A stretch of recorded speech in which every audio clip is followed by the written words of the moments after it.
Hello, Falcons fans, and welcome back to another edition of Falcons TV. We're here in Syracuse, New York for the AHL Induction and Hall of Fame ceremonies, where two of the four members are Springfield legends. You have Bruce Klein and current Director of Hockey Operations, Bruce Landon, being inducted today. Welcome to the American Hockey League Hall of Fame induction ceremony. My name is John Bartlett from Rogers Sportsnet. I'm broadcasting the All-Star Classic here again in Syracuse this year. First of all, how about a hand for the Crunch, putting on a great All-Star Classic, a weekend event here in Syracuse. Now it's time to honor our 2016 inductees into the American Hockey League Hall of Fame. Once again, here's Dave Andrews.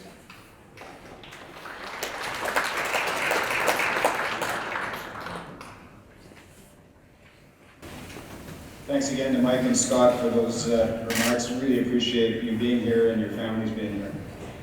In 2005-2006, in recognition of our 70th anniversary season, the American Hockey League created a Hall of Fame to honor hockey legends whose AHL careers were the stuff that made history.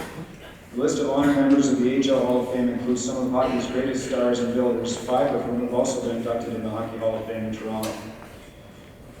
The AHL Hall of Fame committee is under the leadership of Glenn Stanford at St. John's. I'd like to thank Glenn and his committee for their diligent work on behalf of the American Hockey League. I would also like to recognize, we always like to recognize Hall of Famers in our midst, and unfortunately Mr. Torrey, I think, left this morning, who's a 4-time Stanley Cup winner and is on our executive committee. But I want to recognize a member, a recent inductee of the USA Hockey Hall of Fame who is with us, a tremendous player in the National Hockey League, also a graduate of the AHL, played in Utica, Mr. Bill Guerin. Bill, where are you? Direct your attention to the video screen.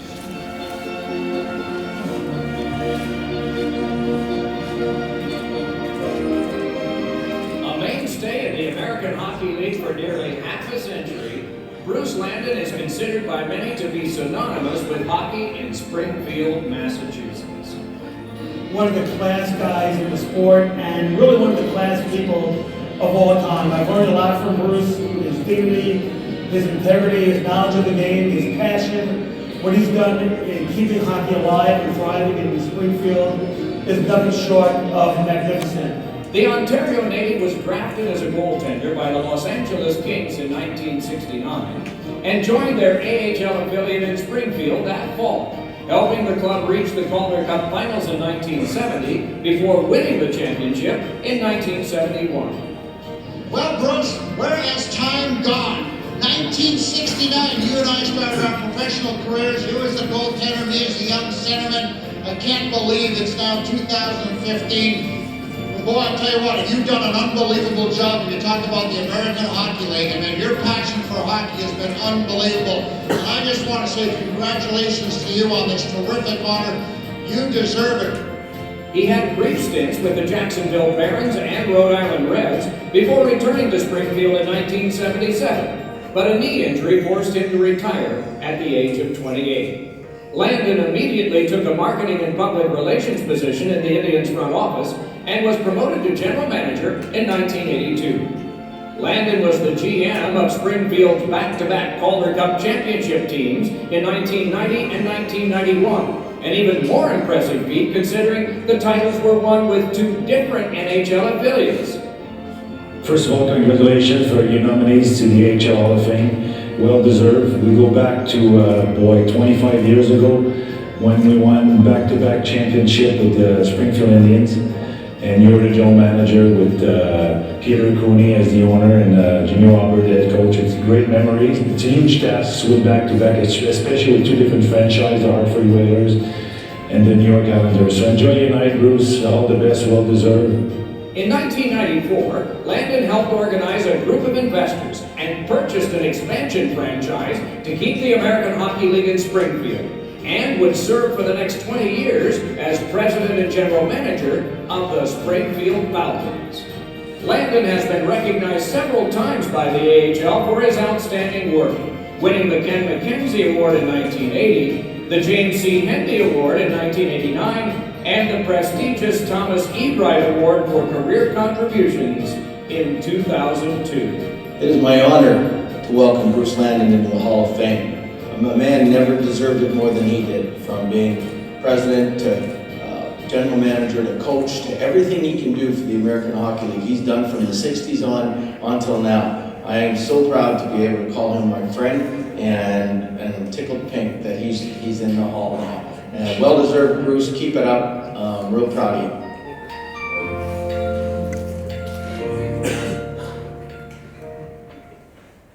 Well, this is pretty special for me. I've had the privilege of working with Bruce and knowing him for 29 years in the American Hockey League. He is respected by everyone he's ever come into contact with in the game, as you can see from those testimonials. His contribution to hockey in Springfield is unmatched, and Springfield hockey has quite a history. It's an honor to invite my friend Bruce Landon to accept the induction into the American Hockey League Hall of Fame.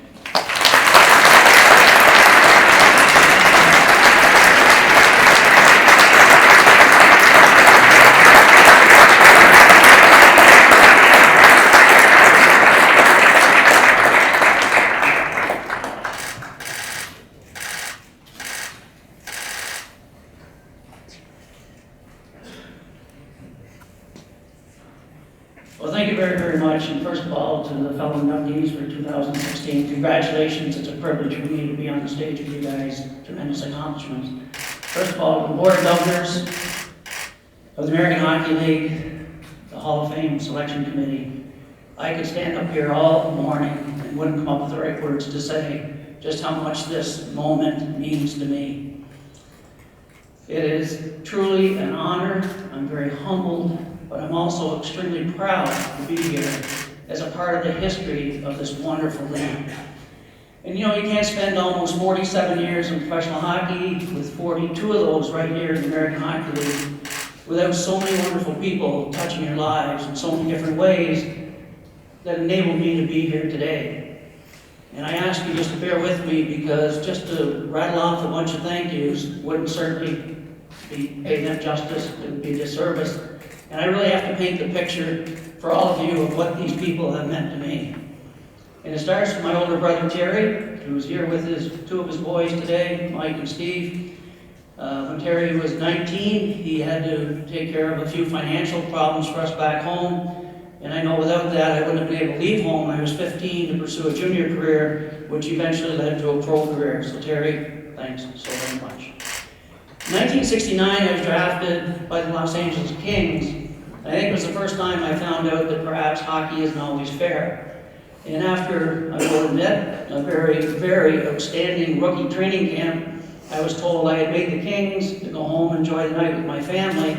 And I was flying out the next day to go to Los Angeles to join the Kings. And I had just barely turned 20 years old. Little did I know, at 2 o'clock in the morning, the general manager, Larry Reagan, would call and said, "Bruce, we've got a change of heart. Although you were the best goalie in camp, you're going to Springfield, Massachusetts on a bus." So you find out that sometimes things don't always work in the game the way you expect it to. But little did I know at that time that Springfield would become my adopted home and where I'd spend my entire career. After 3 years in Springfield, too many injuries to count, I went for 5 years with the Whalers and then was released.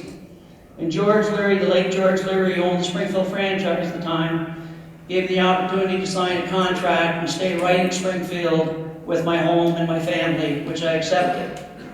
That same George Leary, 2 months later though, brought in a player, one of the unheralded Carlson boys named Jeff Carlson, and his first day in practice, he ran over me, and that ended my career. But George also gave the opportunity right at that time to go into the front office. He handed me a legal pad and a pen, and he said, "You're in charge of group sales." And I remember to this day, I looked at George in the eye and I said, "George, there'll be a lot of people that will outwork me. There are a lot of people that will outsmart me rather, but nobody's going to outwork me." And I really think that's probably been the trademark of my career, and really the true reason why I'm here today. And then in 1982, Peter Cooney, who I had hired a couple of years earlier as a broadcaster, showed up in my office and said he bought the franchise. But Peter didn't let me go. Instead, he named me general manager. And that gave me the first chance to get involved in the hockey side of the business. And then in 1993, a little story that maybe some people don't know, the late Jack Butterfield, who was the president of our league before Dave, was retiring, and Jack had always been supportive of me in my early years. And Jack told me I should run for president of the American Hockey League. So I did. Isn't it a good thing that the selection committee picked the best qualified man for the job in Dave Andrews, rather than maybe the second best qualified man for the job in Bruce Landon. And Dave Andrews has also been fantastically supportive of me in my career, so Dave, I can't thank you enough. But 1994, the Springfield team was sold, and there was no hockey in Springfield. And at the last home game, a reporter put a camera in my face. He said, "Bruce, what are you going to do now?" And I said, "I don't know. I'm going to see if I can keep hockey alive in Springfield." I had no money and no plans, but it sounded good at the time. And sitting home watching TV was my former longtime teammate and dear friend Wayne LaChance. He called me up and he said, "Batesy, what's going on?" So I told him, and with Wayne's financial support, we were able to put a group together very quickly, and in 2 weeks, we were able to apply for a franchise named the Springfield Falcons. And that was in 1994. I owe a lot to Wayne, certainly. And we had several tremendous years. We had good success on the ice, and we had a healthy balance sheet. And in 2002, I went to Wayne and I said, "I think, Wayne, it's time to sell." And it was only Wayne could do. He looked me in the eyes and said, "Batesy, that's your call." And I thought the time was right as I was sensing a changing landscape in the American Hockey League and certainly in Springfield. So I was able to put together another group of wonderful people in downtown Springfield, some of the most successful businessmen in the city, to buy the franchise. Not only did they buy the franchise, they retained me as president, allowed me an equity position in the company, but they committed to the city of Springfield. But then after several years of problems on the ice and problems off the ice, that group came to me and they said, "Bruce, we want you to sell the franchise again. And we would like to keep it in Springfield, but if we can't, you have to sell it to the highest bidder." And quite honestly, that probably started the most difficult 7 or 8 months of my life. Despite talking to probably 30 different ownership groups across the United States and Canada, I couldn't find anybody that was really committed to keeping the team in Springfield, until I got introduced to Mr. Charlie Pompey over lunch. And I gave Charlie my best sales pitch, but at the time he didn't bite. And a few months later, not too long later rather, I was in a golf foursome with Charlie, and after I was the guest speaker at the banquet, Charlie called me into the corner and said, "You're really passionate about this, aren't you?" And I said, "Yeah, Charlie, I am. I think we can make it work." So Charlie Pompey, God love him, he agreed to buy the franchise, agreed to keep it in Springfield, and also agreed to allow me to stay on as president and general manager at the time. And Charlie still continues to own the franchise, and him and his daughter Sarah are working very hard to bring Springfield back to the great franchise that it can be. But I have to say, probably the best move I ever made in my life, I have to go back to 1969. I was a goaltender playing at the old Coliseum, took a slap shot off the face, had to go get stitches. And there, working for the doctor, was a beautiful young girl by the name of Marcia. Totally out of my league for sure, but I waited a couple months and decided to ask her out. And she decided she would go out with me, as she told her parents, only one date, because after all, he's a hockey player. Well, that one date has now turned into almost 45 years of marriage. It's produced 2 of the greatest kids anybody could have, and Tracy and Tammy, their respective significant others, Kevin and Stephanie, and 2 of the most beautiful grandchildren, and Peter and Anna. I know I couldn't be here without the support of my wife. You know, there's an old saying that behind every successful man there's a strong woman. In my case, that strong woman was right by my side through the good times, but most importantly, there for me in the bad times. So thank you, honey. Love you. I want to say congratulations, first of all, to all the players as well, and the coaches for being here. Tremendous athletes. You certainly deserve it. I also want to thank a special group of people that boarded the bus today, 6 o'clock this morning in Springfield, and drove up here to spend some time with me. I really do appreciate it. Also, I wouldn't be here if it wasn't the advice and support of all my colleagues over the years in the American Hockey League. So many, but I have to name a few. Howard Golden, dear, dear friend. Howard and I talk almost every single day. Howard will call and he'll whine a little bit about his team, and I'll say, "That's okay, Howard, everything's going to be fine." And he'll say, "Oh, thanks, Bruce, can I call you tomorrow?" So, but Howard, Doug Yates, who's already announced that he's retiring at the end of this year. What a tremendous, tremendous asset to the Hershey Bears and American Hockey League he's been. Tom Mitchell, if you're in the audience, don't forget, the owner of the Bennington team, you still owe me a couple dinners. But I'll tell you, tremendous people in the American Hockey League. And I want to leave with just one final message, and that's to all the coaches, the players, any young sports executives who are in the audience today. Do me one favor, please, please, don't ever take this league for granted. Whether you're here for 1 year or you're lucky like me to carve out a long career, don't take it for granted. Please treat this league with the respect it so well deserves, because it's a very special league to so many people. Thank you, thank you, thank you.